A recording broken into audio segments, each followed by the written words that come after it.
मी आता 7वीची विद्यार्थिनी आहे. किती भोगले किती सोसले तरी तिने शिकवले, किती भोगले किती सोसले तरी तिने शिकवले. ती शिक्षणाचे धडे पुढे तिच्या साऱ्या लेखींनी गिरवले, पुढे तिच्या साऱ्या लेखींनी गिरवले.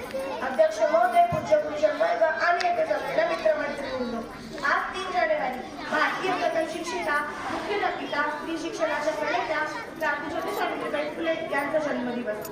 त्यांच्या प्रतिमेस अभिवादन करून मी माझ्या भाषणास सुरुवात करते. तुझ्या उत्तुंग भरारी पुढे गगन ठेंगे भासावे, तुझ्या उत्तुंग भरारी पुढे गगन ठेंगे भासावे, तुझ्या विशाल तर्काखाली विश्व ते सारे वसावे, विश्व ते सारे वसावे. आज प्रत्येक क्षेत्रात स्त्रिया सर्वोच्च पदावर काम करताना आपल्याला दिसत आहे. असे कोणते क्षेत्र नाही जिथे स्त्रिया नाही. स्त्रियांनी खूप प्रगती केली आहे आणि याचे सर्व श्रेय जाते ते सावित्रीबाई फुले यांना. पूर्वीच्या काळी स्त्रियांना मुलींना शिकण्याची परवानगी नव्हती. चूल आणि मूल एवढेच काम त्या काळी स्त्रियांना दिले गेले होते. त्यामुळे वाचन लेखन यांच्याशी स्त्रियांचा दूरपर्यंत कसलाच संबंध नव्हता.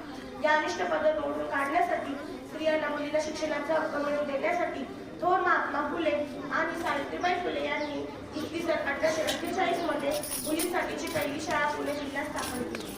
ही पहिली महिला शाळा होती. सावित्रीबाई स्वतः मुलींना शिकवण्यासाठी शाळेत जात असत, परंतु तेथील लोकांना आवडत नसत. तेथील लोक त्यांच्यावर शेण, माती, चिखल, कचरा इत्यादी फेकत असत. परंतु तरी सावित्रीबाई फुले आणि ज्योतिबा फुले हे मागे हटले नाही. त्यांनी आपले कार्य चालूच ठेवले.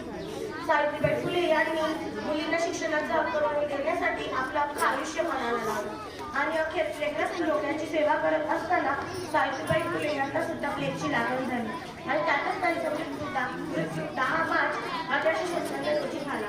सावित्रीबाई फुले यांच्या दिव्य कार्यामुळे आज प्रत्येक क्षेत्रात आपले स्थान निर्माण करत आहे.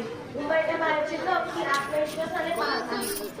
म्हणूनच आज शेवटी मला असे वाटते की अंधारातून प्रकाशाकडे ज्यांनी आम्हाला पोहोचवले, चूल आणि मुली आपलीकडे हिजाब ज्यांनी दाखवले, त्या शिक्षणकर्त्या क्रांतिज्योती सावित्रीबाई फुले यांना माझे कोटी कोटी प्रणाम. धन्यवाद. जय ज्योती, जय क्रांती.